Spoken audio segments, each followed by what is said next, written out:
One of the reasons I wanted to talk to you in this moment is because on the Daily Show with Jordan Klepper, you talked about the history of the Christian resistance versus Christian authoritarianism. And I'd just love to learn more and really unpack that. The whole history of the faith is authoritarian Christianity that uses it for power versus the Christ followers. Go back to the Roman Empire when they took over 300 years after the death of Christ and Paul, and Christianity now goes from being this little persecuted sect to being an imperial religion that can persecute smaller sects. And suddenly, Jesus' movement is being used to justify violence against pagans, against Muslims, against Jews. And the Crusades begin. St. Francis, a Christ follower, quit and said, no, you get the doctrine of discovery. The Pope says, go forward, rape all lands, take their materials, subjugate the people, and enslave them if you must, but force Christianity on them. It's all for God. You got Columbus slaughtering, mutilating, raping the Taino people in the shadow of the cross. And it was the priests on his mission that gave the first ever act of protest by a white person in this hemisphere, Father Bartolomeo de las Casas, who was on Columbus's last voyage, they think. He did a whole sermon and wrote to the Queen about how I've never seen such barbarism and cruelty. Fast forward to slavery, propped up by Christianity. Slavery flourished for so long because the Christians were convinced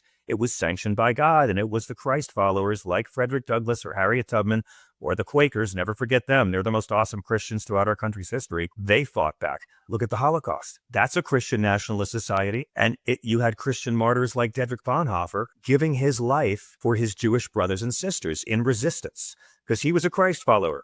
They viewed Jesus as the violent Jesus, just like the Crusaders did. They put God is with us on the belt buckles of the Nazis. They weren't fighting for anything Jesus talked about. It was power, segregation, same thing. They used everything they could use to possibly justify segregating the races and having this apartheid system. And it was a Baptist minister from Ebenezer Baptist Church in Atlanta, Dr. King, who used the scriptures as a Christ follower to shame white America out of it. And look at the last 30 years. How many of us have talked? So many parents and grandparents out of so much homophobia.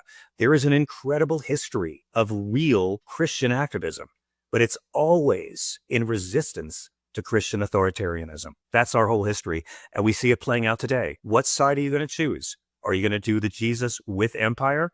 That's the conquering religion that punches down on minorities? Or are you going to be a Christ follower, stand up for the lowest of the low, refuse to hate, and fight for the marginalized as Jesus actually commands? So I wrote Separation of Church and Hate as a guide to camouflage removal because they can go ahead and fight for all this authoritarian nonsense. They can't pretend they're on the side of Jesus.